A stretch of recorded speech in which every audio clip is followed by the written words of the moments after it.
we start off by a salute to the nation's flag? Pledge allegiance to the flag of the United States of America and to the republic for which it stands, one nation, under God, indivisible, with liberty and justice for all. All right, so we start off with roll call. Carol, please let the record show that Supervisor Eric Savavic, Tom Cassiola, Cindy Fisher, Frankie Gizio, Ron Flair is in attendance, as well as Don Januso, Chief of Police Sean Bukovinsky, Public Works Bill Wardorf, Bruce Boswell, Dan Dyzeroff with Gateway Engineers, and Township Solicitor Gretchen Moore. At this time, we would like to start with a brief presentation by Roadbotics. This was a company we discussed last month. The gentleman Miguel and Nikhil, production manager with Roadbotics. Please, gentlemen.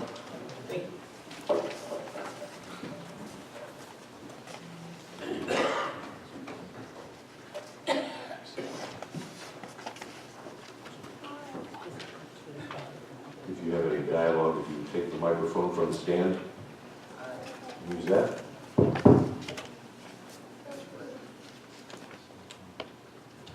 Hey everyone, we're Roadbotics. We're a Carnegie Mellon University startup. Started in 2016 December. Yeah, let's use that other microphone and you can hold it in your hand. Hello? How about this one there? On. Yes. So we're Roadbotics. We're a Carnegie Mellon University startup. Up to the mouth then. That was founded in December 2016. We're a little over a year old, and what we do is we assess roads using smartphones. So I'll quickly run you through what we do. We have about 5 minutes.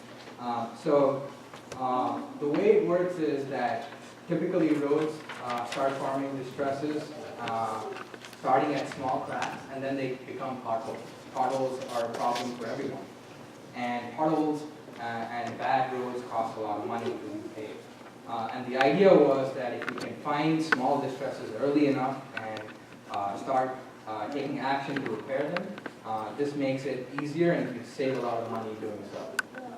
And the typical processes that people, municipalities follow either involves visual inspections where all the roads are assessed by walking on every street, or vans that have sophisticated sensors to analyze the road. And this is very expensive. So we found this sweet spot in between the two where we can automate the visual process and make it easier, more objective, using simple smartphones and programs. So the way it works is we use a simple smartphone mounted on the windshield of a car, and we drive every single road in a municipality. And then we, our team of drivers basically drive every single road. They don't miss any road. And we analyze the roads from that video for different types of distresses and generate ratings so the municipalities, public works, and engineering can make their decisions easily and quickly and take action. And we're basically broken it down into 5 levels based on how the road conditions are. And I'll just show you a quick demo of that shortly. We have 25 customers in the past 7 months that we've started business development, and we look forward to expanding more into PA, and we hope that Cecil Township will be a customer for us as well.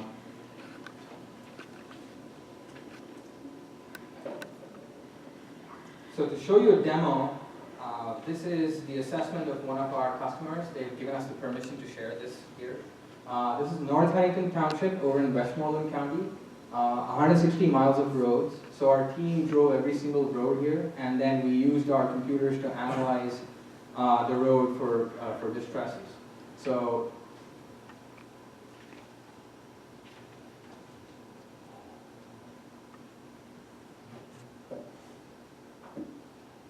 what you see here is the assessment that we've done, and it's every single point approximately represents a 10-foot section of the road. And clicking on each of these points gives a visual representation of the road condition. Imagine if you had a data set that you could look at and walk from the comfort of your office desk, you walk around and see every single road The biggest benefit of this is that this is completely analyzed by machine, making the data set completely objective. So when you make your decisions, there's no biases, and so road prioritization can be done more uniformly and prioritize accordingly.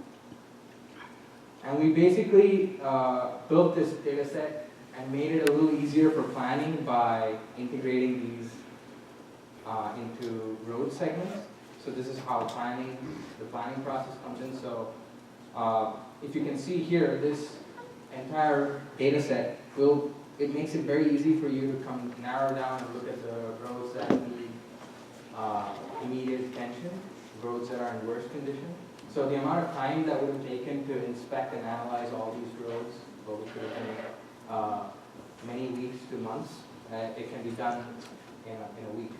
So it's a triage tool helping you to narrow down on roads that need to be analyzed. Yeah, and that's about it. Very well. Do Do you we, have any questions? yes, do we have any questions from the board first? So how long does it take you once you start driving all the roads to, put it in this format so that we can look at it? Yeah, so we drive at speed limits, so the, It's good to hear. so 100 miles would, pretty much if the weather conditions are good, we have no rain or any other issues, we will be able to collect in about 3 to 4 days. And once that's done, the analysis takes, we finish, so we basically deliver to our customers in 3 business weeks. So that's about 20. Yeah. Yeah. Wow. So do you prefer to do this in the spring?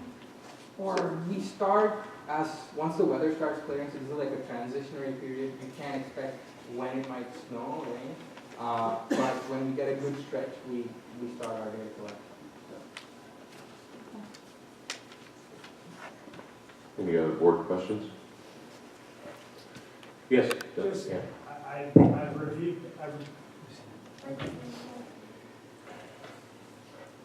we've done this for a couple municipalities. In fact, I just received a data set today for another municipality that we represent, that is Gateway. And I'm pleased with the information. I think in Cecil Township, it's very difficult now because we really don't have a good baseline for where we're going from. The township has spent a lot of money on the roads the past couple of years. It'd be very interesting to get this information and then use this as a planning tool going forward. And at the cost that it takes to get it done, I know it's not, everything's expensive, that at $50 a mile, which they've offered, I think it's a great tool for $5,000 loan. So maybe we do it now, and then we have a good data set to start. Maybe in 2 years we do it again, and then you continually have a history. And the nice thing about this, and I know we told them to hold it 5 minutes, but like these pictures, they can hold them in the cloud for several years. So you can go back and compare things, and it actually provides information and pictures along our roads if we would ever need it. so is this like an application that we would get access to? Is that how it works? Is it internet-based or like an actual? That's probably okay. So right now I'm not on the internet. Yeah, so everybody can use it, everybody can share it. It's the same way our GIS should be going now, that everybody can have the GIS cloud-based and move forward. And this will integrate, so they can make us a layer also, and this will go into the township GIS system. So I think it really works well. So Frank and I had discussions too that was on just the whole township as a whole. Is it possible that we could overlay all of the roads in the township over a 15 or 20-year period, and that way at the end of the 20 years we start over again to do the roads? So this information, that'll allow Bill and our office to put that plan together. And without spending the time and the effort to hire somebody from Gateway to go out and walk the road. So Right. it's I think it's a great benefit. It's a win-win. In a comparison, have you said that if an engineering firm was to do this type of work or so, that could be upwards of, what, $90,000? Depending Just upon the level that you wanted to get into, the sophistication level, yes, it could be very high. Then, Bill and Joe would still have to look at the drainage, Absolutely, yeah. I mean, this is a tool. This is not absolute. you know, there might be decisions on here where you have a level 5 and you say, hey, I have a level 4 that I want to do instead of that 5 for these reasons. But it's just another tool in the toolbox. It gives me an opportunity for Joe and I to pull this up, see a target, we can very quickly target them on those areas that are populated with, say, level 5 or level 4. The only question I have for you guys is, once the work's been performed, the maintenance work or a reconstruction project has been completed, how do we have you come back in and reassess that so we have an updated record of what we have? Because part of what I see here is an ongoing monitoring of road conditions. And how often do you recommend that we go over these roads? Because as roads age, of course, they naturally deteriorate through a number of issues, either exposure to ultrasonic light or increased fall cycle, stuff like that. So it's important that we have an ongoing effort to keep this thing updated, correct? Yes, I can answer that in a little more depth, actually.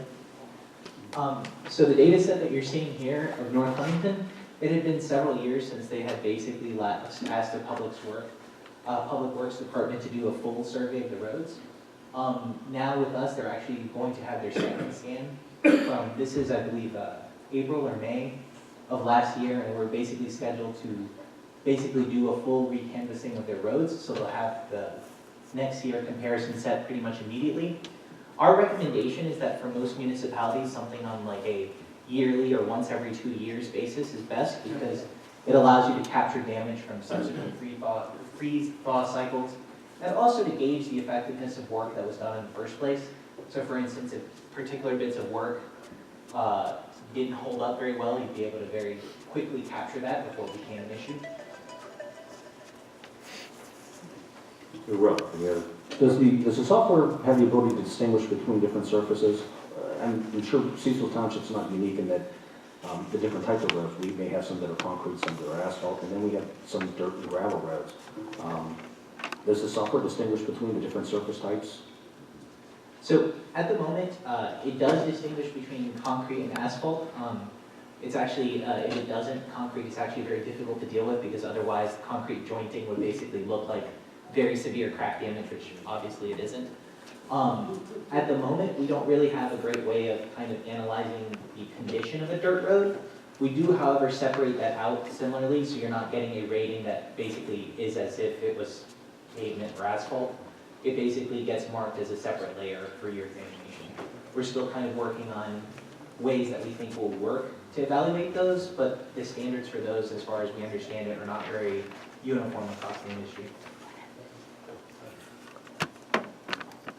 Very well. That'll be all. We will go into citizens' comments, so thank you guys for Thank you coming. very much. Presenting. Thank you, and I appreciate the opportunity to present. All right. Hang around just